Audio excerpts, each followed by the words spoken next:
Le vieillissement de la population, c'est un challenge pour l'ensemble de nos sociétés modernes.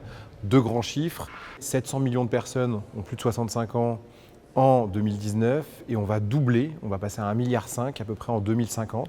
Et si on regarde un peu plus précisément dans les tranches d'âge qui vont le plus augmenter, c'est les plus de 75 ans qui vont largement augmenter, passant de 200 à 500 millions de personnes. Il faut qu'on adapte quand même notre société à ce vieillissement. Et donc pour ça, c'est avoir quand même des démarches de prévention de la dépendance et surtout avoir un maintien de l'autonomie le plus longtemps possible. Le coût de la dépendance, c'est à peu près 30 milliards d'euros par an pour la société. Et si on faisait des démarches de prévention de la dépendance, on peut faire une économie de 10 milliards d'euros sur ces 30 milliards. Il y a actuellement un programme de l'Organisation mondiale de la santé qui s'appelle le programme ICOP pour Integrated Care Older People, donc programme en 5 étapes. L'idée, c'est de repérer très précocement la perte de fonctions essentielles qui sont dans le vieillissement en santé.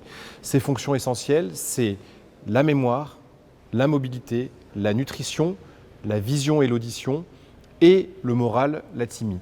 Et en fait, l'idée, c'est de se tester ces fonctions essentielles tous les 6 mois, soit en auto-évaluation, soit en hétéro-évaluation avec un professionnel, à partir de l'âge de 60 ans, pour ensuite rentrer dans un parcours de soins le plus précocement possible et ainsi éviter l'entrée dans la dépendance. Donc vraiment un programme qui est développé dans l'ensemble du monde entier.